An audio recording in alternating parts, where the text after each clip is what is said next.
Did the items for Jane and Hannah arrive? Starting today, we're going to be supporting them, my husband Bob declared triumphantly over the phone. I was at a loss for words due to Bob's sudden declaration. It seemed like Jane and Hannah were the only ones on his mind, with no consideration for me. I contemplated discarding such a husband. Yeah, the stuff arrived, and I just moved into a new place. I responded in a deliberately cheerful tone. A new place? Bob muttered, then seemed stunned. My name is Caroline Smith, and I recently turned 50. I work in sales at a major company, and although the job comes with constant complaints and troubles from clients, it's rewarding and enjoyable. My only family is my husband Bob. We don't have children, and my parents passed away some time ago. My parents-in-law live nearby, but we aren't that close. We have a casual relationship. Bob loves dining out, often taking his sister Jane along for many outings. Jane's daughter, Hannah, always joins them. In the early stages of our marriage, I complained to Bob about him prioritizing Jane and her daughter over me. However, those feelings gradually faded. I want to repay them for the struggles I caused during my student days. After learning of Bob's sincere feelings, I understood that my in-laws are impoverished, living in a small, run-down apartment. It's incredibly cramped. Bob diligently pursued his studies, but he didn't pass his first-choice state university, only getting accepted into private ones. His parents couldn't afford to pay, so Jane, who was working at the time, helped with his tuition. Bob seems grateful to Jane for supporting him during difficult times. After Jane got married, she quit her job to be a stay-at-home mom, limiting her financial resources. After hearing this story, I stopped complaining, understanding the reasons for wanting to give back. I thought it best to let Bob do as he pleases, despite a bit of loneliness. I'm going to go out to eat with Jane and Hannah now, Bob said. Bob is going to dine out with Jane and her daughter today as well. Have a good time, I said with a smile, seeing him off. Let's continue to live supporting each other with Bob, who values family. That's what I thought. However, the rift in our relationship happened about 3 months ago. One day, Bob approached with a serious expression, saying, "In fact, Jane's getting a divorce. She's decided to keep custody of Hannah." When I heard Jane was divorcing, I was honestly perplexed. Jane was the type of person I found difficult to deal with, going back to when I visited Bob's parents' house before we got married. Jane laughed uproariously at me, saying, "Bob, you're marrying her? She's so plain and has bad taste." Bob and his parents didn't say a word, acting like they didn't notice. So I had no choice but to endure Jane's rude behavior as I remembered Bob's declaration. "I'm going to visit home every day for a while. Unlike you, who's thick-skinned, Jane is delicate. And I'm worried about Hannah too." Bob disparaged me with a calm demeanor. However, I did not retort. Arguing with Bob here and then, having him perpetually visit his parents' house would also be a problem. "Take care." I couldn't say anything else and just saw Bob off. From then on, Bob spent more time away from home. Until now, he often came home around 8 p.m. on weekdays, but there were times when he didn't return even by the next morning. He was almost never home on weekends, and my loneliness just grew. When I returned from work and called out, there was no response at all, and the room was pitch dark. He must be at his parents' house again. With Bob's absence, I often found myself downhearted. However, when Bob was home, he began to annoy me more and more. That day, Bob was uncharacteristically at home, but he made an unthinkable request of me. "Jane told me you haven't given a housewarming gift yet. You're so stingy. You're getting a bonus soon, right? Buy her a designer bag or something," Bob said, as if I must do so. "A housewarming gift? Why do I have to give one? Why don't you do it, Bob?" I responded in kind, but Bob instantly got angry. "You married into this family, so Jane's your family too, isn't she? Don't you think it's ill-mannered not to even be able to do a simple thing like giving a gift to family?" Bob berated me. The lecture from Bob went on for about an hour. In the end, he only said, "Anyway, just make sure to give Jane and Hannah a gift before leaving the house. He's likely gone to his parents' house." I've never received anything from Jane, I murmured quietly. A few days later, I got a call from Jane. Hello, you heard from Bob, didn't you? You really don't think things through. Normally, you give a housewarming gift, Jane stated as if she deserved it. I got irritated at the selfish attitude, so I retaliated. You've never done anything for us either, have you? Even at our wedding, we didn't get a gift from you. During the wedding, Jane said with a smile, We're family, so we don't need a wedding gift, right? Anne handed over an empty gift envelope. But there's nothing inside, is there? I asked. Even when I asked, Jane put on an innocent face. I did buy the envelope, right? I'm so nice, aren't I? Jane said with full confidence. I was at a loss for words at Jane's utter lack of common sense, and Jane had absolutely no restraint. She heartily ate the wedding meal and drank several drinks outside of the course. Even when I handed Jane the catalog gift for the guests, she complained, Aren't there any luxurious items? If there were, I could take home several. Caroline, you really don't think things through. That was the outcome, with her complaining like that. Remembering all that, Jane replied with a scoff, You're my brother's wife. I don't need to give you anything, do I? You're the lowest in our family hierarchy. Rather, it's only natural for you to honor me. If you understand, go buy a new designer bag quickly. I was astounded at the way Jane spoke, unable to say anything. Hannah strikes up a conversation. Caroline, make sure you buy my bag too. It has to be the one exclusive to the Fifth Avenue store, or I won't forgive you. Bye, Hannah. Laughing loudly with a ha-ha-ha. Hung up just like that. Unbelievable. Why am I the only one who has to endure this? I heaved a big sigh. After that, Bob just stopped coming home. Whenever he did come back, he would take money from my wallet without any regard for my desperate attempts to stop him. You're always at home, so you're not going to use the money, right? I'll use it for something worthwhile. Be grateful. Waving a few bills, Bob left the house. I couldn't take this anymore. I was becoming worn out from Bob's selfish actions. Then one day, the doorbell rang, and I opened the front door. Hello, I said, and someone who appeared to be a mover said, Is this the residence of Mr. Bob Smith? We'll start moving the stuff right away, and began bringing a multitude of boxes into the house. I hurriedly tried to stop him, saying, Wait a minute, we didn't order this. However, the mover responded with a slight troubled look. It's Mr. Bob Smith's residence, right? We received a request directly from him. Perplexed by the mover's reply, I immediately called Bob. Fortunately, Bob answered right away. In the background of the call, I could hear the crude laughter of what seemed to be Jane and Hannah. I confronted Bob. There are movers here bringing box after box into our house.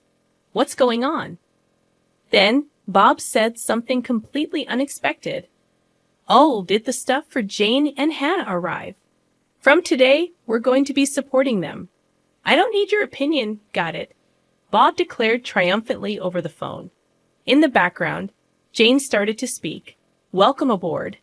Since you don't have kids, you must be thrilled to take care of our Hannah, right? Be grateful.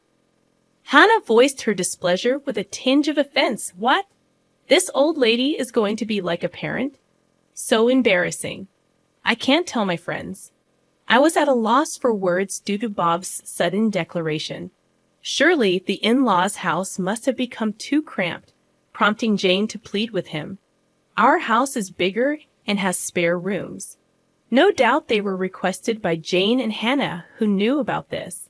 It seemed like Bob only had Jane and Hannah on his mind. There was not a shred of consideration for me. I might as well discard such a husband. I made up my mind as I remained silent. Bob continued to issue orders. Additional baggage will arrive in a week. I bought new furniture for Jane and Hannah online, so make sure to get things sorted out. We'll stay at our parents' place until then. We can't live in a room scattered with boxes. Bob said so with a laugh. Hey, isn't this too pitiful for Caroline? She has to sort out our stuff all by herself. Jane was also snickering. It's our precious belongings. Handle them with care. Hannah had the audacity to demand. I wanted to hang up this call so badly. All right. I simply said that and immediately hung up the phone. Right after hanging up the phone, I swiftly sprang into action. A week later, Bob called again. Did the additional baggage arrive? Did you tidy up the room properly? Bob probably wants to know the current state of the house. He seemed somewhat anxious. Unable to calm down, so I smiled sweetly. Yep, the stuff arrived. And I just moved into a new place. I responded in a deliberately cheerful tone. Ha, a new place. Bob muttered, and then was stunned. In fact, on the day Jane and Hannah's belongings first arrived, I promptly sprang into action and headed to a local real estate agent, directly negotiating to find a place to live. Initially, they declined, stating it was impossible, as most places require renovations before moving in or have handover procedures, meaning you can't move in on the same day. However, after checking with several agents, I was introduced to a women-only shared housing. It came with automatic locks, providing a safe environment for women to live in. The bathroom, toilet, and kitchen were shared, and electricity and gas were already set up, allowing for immediate use. Additionally, a cleaning service came regularly, making it a well-thought-out housing option. Since it was furnished, minimal luggage would not be a problem. According to the real estate agent, there was just one room available. I'd like to see the room right away. I immediately requested from the agent. They took me to view it straight away. And just by taking one look inside the room, I decided I'll take it. When I shared this story, Bob was visibly shaken, even over the phone. Moving out on your own is utterly unreasonable, isn't it? We're a married couple. Apologize to me right now and come home, Bob scolded me. Jane, perhaps shaken, hysterically asked, What's happening with our room? Hannah too yelled angrily, Don't mess with us, old hack. When I didn't rebut, Bob said, as if he thought of something clever, Do you think it's okay to do such a selfish thing? If we get divorced, you'll be the one in trouble, you know. That's right. With your age and looks, you won't find another suitor in the future, right? You're just a plain old lady. Your future is looking pretty bleak. How pitiful. Serves you right, Jane said, sounding rather pleased. In the background over the phone, Hannah was laughing and saying, The old lady's done for. At that moment, Bob said, sounding smug, If you apologize to us sincerely from now on, I'll forgive you. Unlike you, we're kind after all, he snorted through his nose, laughing. In the background of the call, Jane and Hannah were shouting in agreement, so I decided to set the record straight. Actually, Bob should be the one apologizing, don't you think? I know about the affair you're having. Bob was visibly shaken. The truth is, Bob had been cheating for over 3 months. The other woman was a colleague from his workplace. How did you find out? I thought I'd been utterly discreet. Bob asked, his voice trembling with fear. He must have been so sure he wouldn't get caught, so it wasn't surprising he reacted that way. Being the kind-hearted person that I am, I decided to tell him. I hired a private investigator just in case, because you've hardly been home, right? I thought maybe you were cheating. Good thing I trusted my instincts, and since Bob stayed silent, I just kept on going. I was shocked when the PI got back to me. They finished the investigation in 3 days. You were seeing her every day, huh? Those meals out with Jane and Hannah were only on your days off, it seems, I said, laughing. According to the PI's findings, Bob had been gallivanting around with his mistress every day after work. The money he'd likely been taking from my wallet must have been for her. Bob and his mistress were often close together, making it easy for the PI to get good pictures. I'm going to divorce you, Bob, and I'll be demanding alimony, and, of course, from your colleague, the mistress as well.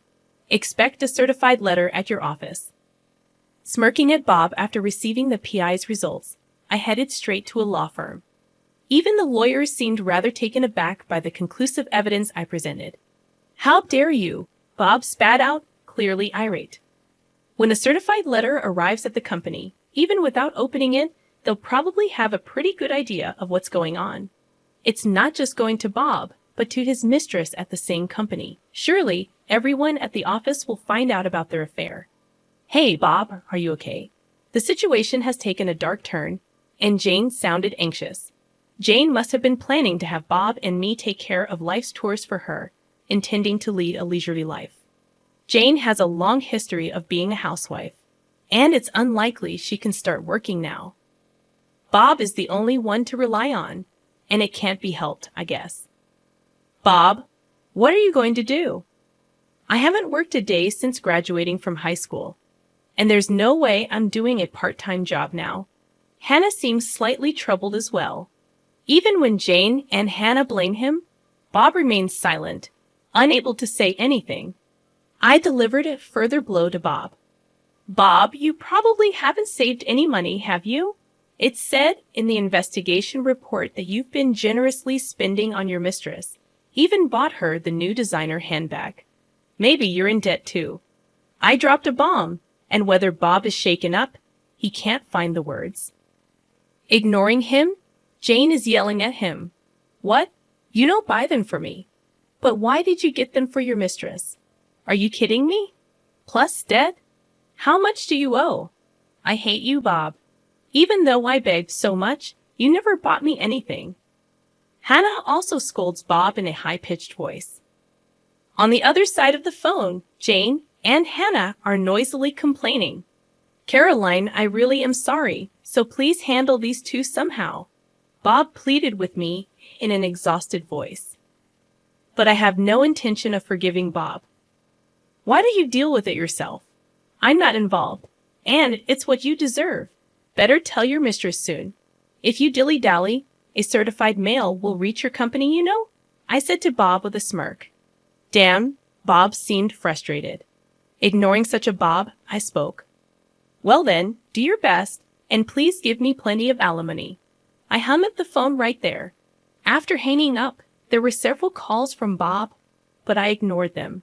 Let Bob and Jane struggle as much as they want. I muttered quietly and set Bob's contact to block incoming calls. After that, my divorce with Bob was finalized. Initially, Bob resisted because there was dual income. Until now, Bob could afford to live even while he just messed around. With just Bob's income, maintaining the lifestyle we've had until now is certainly not feasible. It seems like Bob understands that, which is why he doesn't want to divorce me. However, I have decisive evidence of Bob's infidelity. Ultimately, I conveyed to him that I have absolutely no intention of reconciling, and that I will take legal action if he doesn't agree to the divorce any longer. With that, Bob, hanging his head down, said, I'll agree to the divorce, and stamped the divorce papers. So I demanded alimony from Bob and settlement for emotional damage from his partner. The amount was determined while being informed about the going rate from my lawyer. I believe it's a fair amount. In fact, Bob's partner paid it promptly. Apparently, she borrowed it from her parents after explaining the situation. However, it was a steep amount for Bob. Can it be reduced? Even though he said that numerous times, I ultimately rejected Bob's request during the meeting with our lawyers at the law office. How about I add on the money you stole from my wallet? I cheerfully asked. Bob turned pale as a ghost. That amount is fine. In the end, Bob, trembling, agreed. After that, both Bob and his partner resigned from their company. The reason was that their affair was exposed within the company. It seems that the delivery of a certified document brought attention to the relationship between the two. Even if the contents of the envelope were unknown, an envelope from a divorce law office tends to be pretty self-explanatory. One can generally guess what's inside. Eventually, Bob resigned because things got uncomfortable. Being the subject of juicy gossip around the office, perhaps he couldn't stand it. After leaving the company, Bob has been working in day labor via an agency. Due to his age, it seems he couldn't find another job right away. The payments won't wait. He has living expenses, plus the installment payments of alimony to me, and the mortgage still has a long way to go. Moreover, the debts he likely incurred during his affair came to light. Life's probably going to be pretty tough, I bet. Sometimes I get messages from Bob through the lawyer to me. I was wrong. Please take me back. I'm begging you. I'm barely scraping by. If I'd known this would happen, I would have been nicer to Caroline, Bob says, reportedly weeping in front of the lawyer. I think he's really backed into a corner, but it's too late now. And the situation for Jane and Hannah doesn't look good either. Currently, they are living with Bob, but since Bob has no money, their living situation seems dire. One day, I got a message from Jane on my cell. I had blocked Bob's number, but I hadn't blocked Jane's. Seems like that backfired. Wondering what she could possibly want now, I answered the call. Hello, and the moment I answered, Jane begged me, please help us.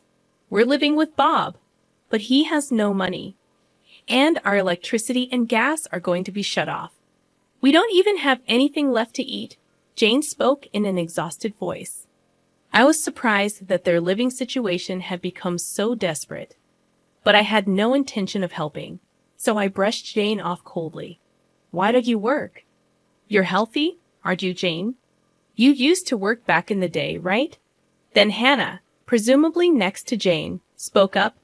Caroline, isn't that harsh? You're working at a major company. You wrangled money out of Bob and his affair partner. So you must have some financial leeway, right? So you have a duty to support Mom and me. If you tell us your address, we'll come there. Take care of us. Hannah apparently has no intention of working even now. It's truly exasperating considering she's still young. Biting back a sigh, I conveyed my stance. Now that I'm divorced from Bob, I'm a complete stranger to you, Hannah. I have no intention of supporting you, and I don't want anything more to do with you. Don't call me again. As soon as I finished speaking, Hannah shouted, Don't mess with me, you old hag. You should just quietly take care of us. Tell us your address right now. After that, they kept shrieking for quite a while. Their characters will likely never change for the rest of their lives. I have nothing to do with this anymore. Goodbye. With that, I hung up the phone. I immediately blocked Jane's number. I never want to deal with them again.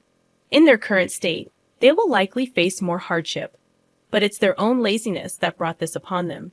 I think it's fine if they continue to suffer. A year later, I decided to move out of the shared housing. It's a bit sad to leave where I made friends. The reason I'm leaving this fun and lively place is because I decided to adopt a dog. I met the dog at an adoption event a dog-loving friend invited me to, and I went along. That's where I had a destiny-filled encounter.